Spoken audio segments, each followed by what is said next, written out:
90 से 100 सांसद ऐसे हैं जो संसद में पिछले 10 सालों से निष्क्रिय रहते आ रहे हैं।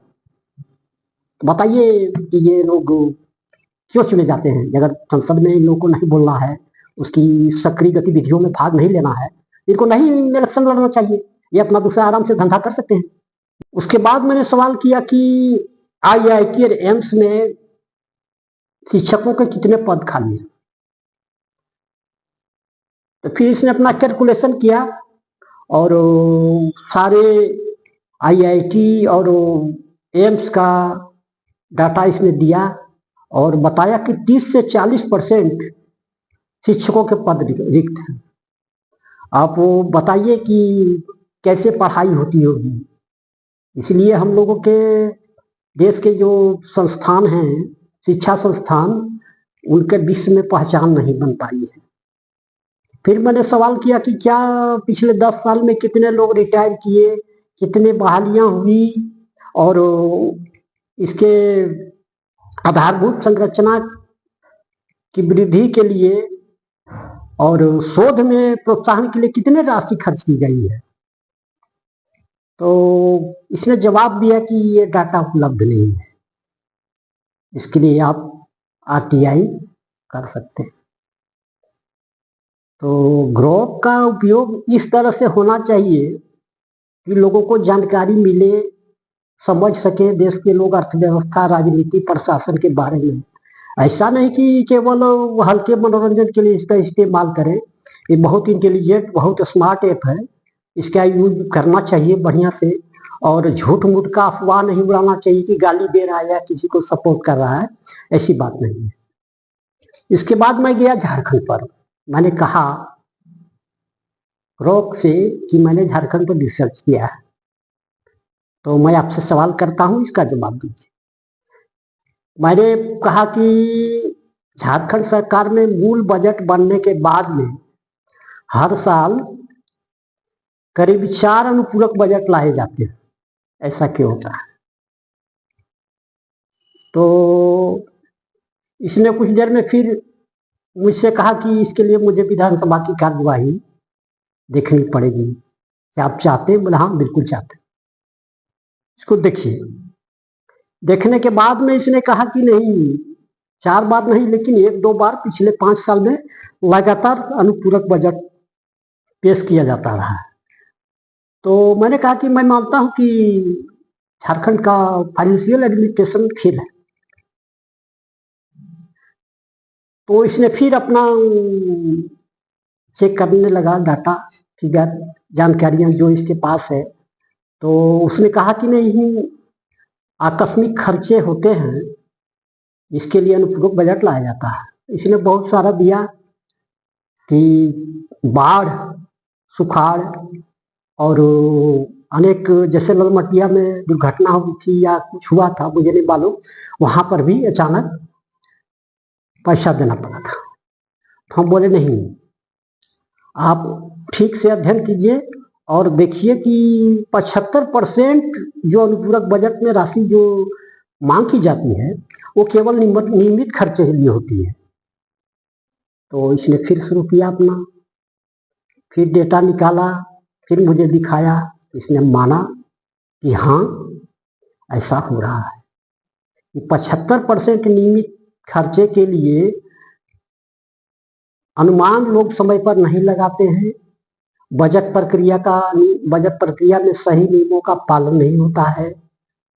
वित्तीय प्रशासन ढीला ढाला है, इसलिए बार बार अनुपूरक बजट लाया जाता है। फिर मैंने पूछा कि ऐसा है कि झारखंड में जो बजट राशि निर्धारित की जाती है उसका आधा खर्च साल के अंतिम 3 महीनों में होता है, ये मेरा कहना। तो फिर अपना पूरा शुरू किया, खाता पत्र निकाला, अपना चेक किया, बोला हाँ, ऐसा हो रहा है। मैंने अंतिम सवाल किया कि झारखंड में नेताओं और अफसरों के मिली भगत से अवैध खनन बहुत बड़ी मात्रा में हो रहा है और इसमें सालाना 3000 करोड़ रुपया का राजस्व का नुकसान हो रहा है। ये मेरा अनुमान है। तो फिर इस सबने चेक किया, लंबा चौड़ा डाटा दिया, फिगर दिया, और कहाँ कहाँ अवैध खनन कैसे हो रहा है, क्या रिपोर्ट है, किसका क्या कहना है, सब इसने दिखाया। और बोला कि ऐसा हो सकता है, कंफर्म नहीं है, ऐसा डाटा नहीं है, लेकिन ऐसा हो सकता है। इसके बाद में जो मनोरंजन के लिए सवाल पूछा, मैं उस पर आपको बताता हूँ। मैंने कहा ऐसा बताइए कि न्यूटन महोदय के सिर पर जब सेब गिरा तो इन्होंने गुरुत्वाकर्षण नियम की खोज की। अगर भारत में ऐसा होता तो पंडित और ज्योतिषी उस आदमी से कहते कि तुम्हारे कुंडली में खराबी है, तुम्हारा शनि के घर में मंगल घुसा हुआ है, इसीलिए ऐसा हुआ, तो इसके लिए तुमको जाप करना होगा और अपना दान दक्षिणा ठगी करता। तो ग्रोप ने कहा हाँ, भारत में जनता की सोच वैज्ञानिक और तार्किक ढंग से नहीं है, और यहाँ के लोग अंधविश्वासी और पाखंड में ज्यादा विश्वास करते हैं, इसलिए ऐसा हो सकता था। और दूसरा मैं मनोरंजन के लिए जो सवाल किया वो प्रधानमंत्री से संबंधित है। जैसा कि प्रधानमंत्री ने एक बार कहा था कि किसी आदमी को उन्होंने देखा था कि नाले की गैस से चाय बनाई जा रही थी। तो मैंने पूछा कि क्या नाले की गैस से चाय बनाने का विचार मूर्खतापूर्ण है या नहीं। तो इसने स्पष्ट रूप से हाँ और ना में जवाब नहीं दिया। इसने बताया कि हाँ, ये बात तकनीकी रूप से हो सकती है।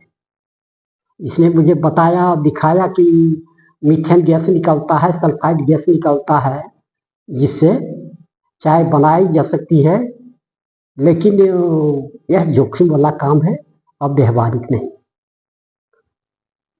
तो मैंने कहा कि मैं चाय बनाना चाहता हूँ नाले की गैस।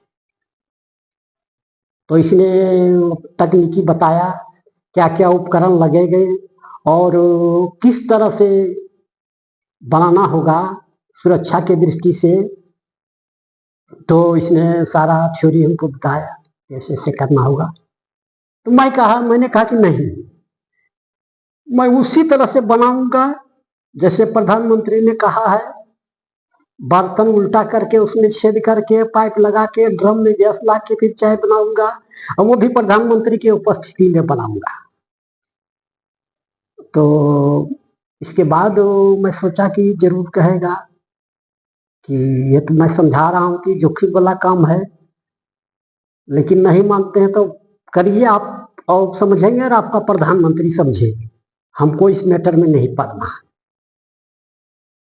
लेकिन उसने कहा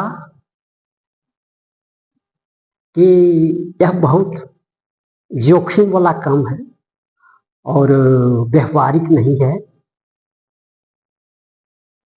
तो आप जैसो चाय बना सकते हैं, और इसमें कम से कम दस्ताना और चश्मा रखें, क्योंकि विस्फोट हो सकता है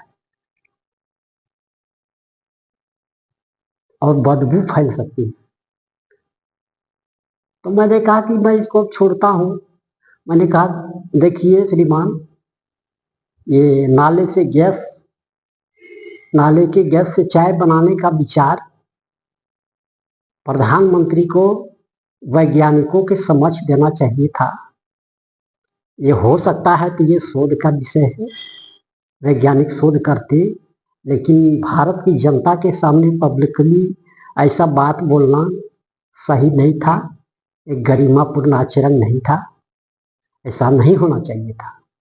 तो ग्रोक ने माना कि हाँ आप सही कहते हैं, प्रधानमंत्री को ऐसा नहीं कहना चाहिए था। तो मेरा विचार है कि आप ग्रोक ऐप का बढ़िया से यूज करें और इसका फायदा उठावें।